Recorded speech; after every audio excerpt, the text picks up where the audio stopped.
Olá, seja bem-vindo ao meu canal. Eu sou o professor Pedro Ana Júnior e aqui você vai aprender contabilidade e direito tributário de uma maneira prática e objetiva. E hoje o tema da nossa videoaula, eu vou falar da questão da pejotização e os precedentes de decisões do Supremo Tribunal Federal referente a essa matéria. Então, se você ainda não é inscrito no canal, se inscreve, compartilhe esse vídeo, dá o seu like, que isso ajuda no desenvolvimento do canal. Então, o tema de hoje, qual vai ser? Vai ser falar da pejotização e as decisões do Supremo Tribunal Federal e os impactos no direito tributário e no direito do trabalho, tá? Então, essas decisões são bastante relevantes, né? Porque elas têm impactos tanto trabalhistas quanto tributários, né?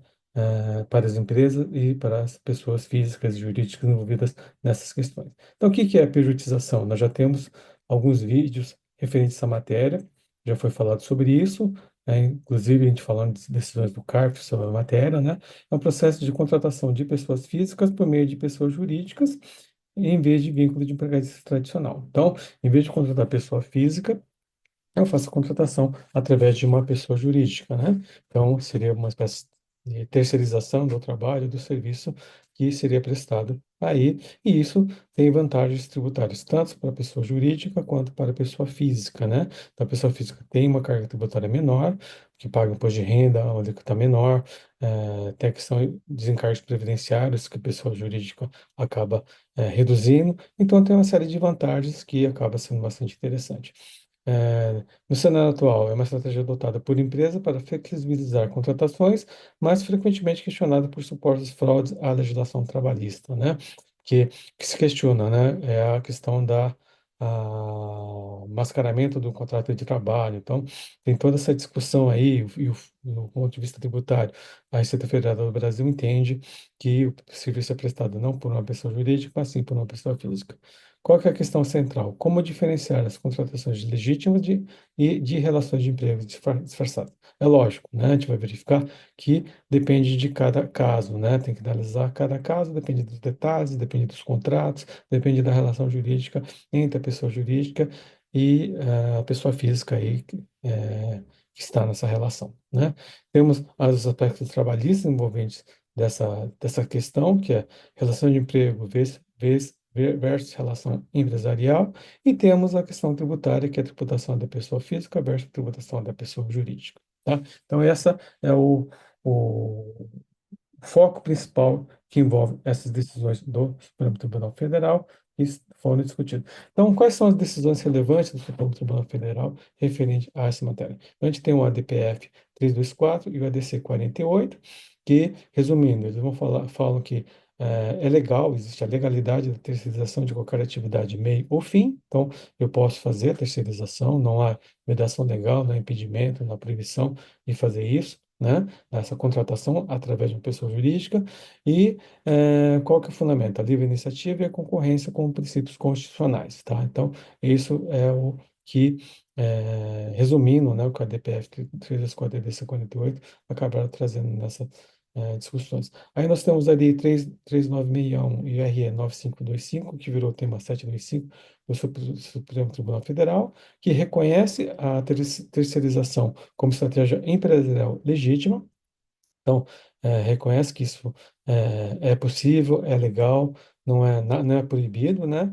E define que existe a responsabilidade subsidiária da contratante nos casos, né, dessas contratações. Então, resumindo, é isso que fala essas decisões relevantes do Supremo Tribunal Federal, que são o fundamento das últimas decisões do Supremo Tribunal Federal referente à pejotização. Aí nós temos, recentemente, um caso que foi julgado pelo Supremo Tribunal Federal, referente a um recurso especial, né, cujo relator é o ministro Dias Toffoli, porque por maioria de votos deu provimento, né, ao recurso, né, reconhecendo que, reformando a decisão do TRF, que havia reconhecido o vínculo de emprego entre a pessoa física e a pessoa jurídica. Na verdade, foi uma pessoa física que entrou com uma reclamação trabalhista, dizendo que ele era diretor e ele tinha vinculação, subordinação e que estava questionando, pedindo reconhecimento da relação de emprego. Então, qual que é o fato do caso? Reconhecimento de vínculo empregatício pelo TRT 15 em contrato com pessoa jurídica, tá?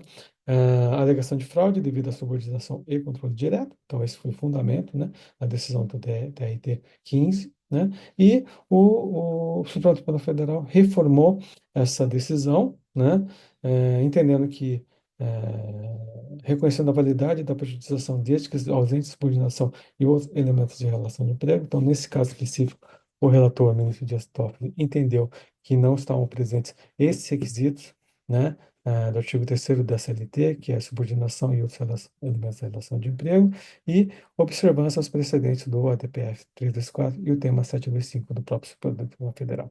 E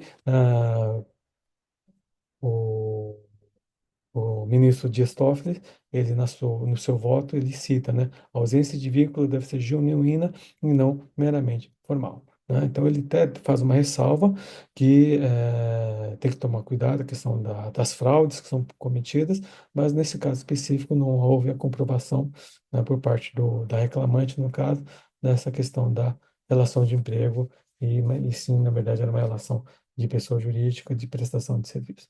Aí nós temos outro caso que foi julgado pelo Supremo Tribunal Federal, na verdade foi uma decisão monocrática, proferida pelo ministro Luiz Fux, né, no qual uma arquiteta entrou com uma reclamação trabalhista, né, que ela era pessoa física, depois transformou-se em uma pessoa jurídica e emitia notas para a construtora. Então, ela, depois de que houve a extinção dessa relação de trabalho, ela entrou com uma reclamação trabalhista para reconhecer o vínculo, né? Esse o TRT-10 reconheceu esse vínculo, deu uma decisão favorável, um acordo favorável para essa arquiteta, e, né, a construtora entrou com um recurso, foi para o STJ, depois foi para o Supremo Tribunal Federal, e o ministro Luiz Fux, em decisão monocrática, reformou esse acordo TRT-10, entendendo que é válida a terceirização, mesmo em atividade fim, desde que explicitadas as condições de ausência de vínculo empregatício. Nesse caso também, o ministro entendeu que não havia tão presentes essas condições da relação de emprego e cita muitos precedentes do próprio Supremo Tribunal Federal, que é o ADPF 3324 e o tema 725. Então, nesse caso, por decisão monocrática, o Supremo Tribunal Federal reformou essa decisão, esse acordo proferido pelo TRT-10, né? Então, quais são os requisitos para a validade da pejotização que tem que ser observadas, né, pelas pessoas jurídicas que estão contratando outras pessoas jurídicas ou pessoas físicas através de pessoas jurídicas? Primeira coisa, ausência de subordinação. O prestador de serviço não deve estar sujeito a ordens diretas ou controle rígido, deve ter que ter uma flexibilidade. Então, ele não pode chegar lá às 8 da manhã, ficar até às 6 da tarde, né, e cumprir ordens, ter crachá da empresa, outras coisas mais. Tem que ter autonomia, né, não ter subordinação, liberdade para organizar suas atividades e jornadas, né? Natureza da contratação, o contrato deve refletir uma relação entre empresa e não empregador e empregado, então não pode ter 13º salário, a empresa não pode ficar pagando plano de saúde, então tem uma série de detalhes que têm que ser observados para não caracterizar a relação de emprego, né? Prevenção de fraudes, né? Proibição de simulação de contrato para disfarçar vínculos de emprego. Então, esses precedentes supremos são importantes, porque eles reconhecem a pejotização, terceirização, né, como sendo legítimas, lógico que tem que ser analisados com ressalvas, cada caso, e tem os impactos trabalhistas disso, impactos tributários, né? Se o Supremo entende que isso é válido, então não cabe à Receita Federal do Brasil dizer que isso não é válido, né? Que isso não é punível perante ela, porque é uma decisão, né, judicial que tem que ser respeitada e eu entendo que tem que ser cumprida. Então, é isso que eu queria falar no vídeo aula de hoje. Espero que você tenha gostado. Se gostar, compartilha, se inscreve no canal, recomenda o vídeo para os seus contatos e vejo vocês no próximo vídeo. Obrigado, até a próxima.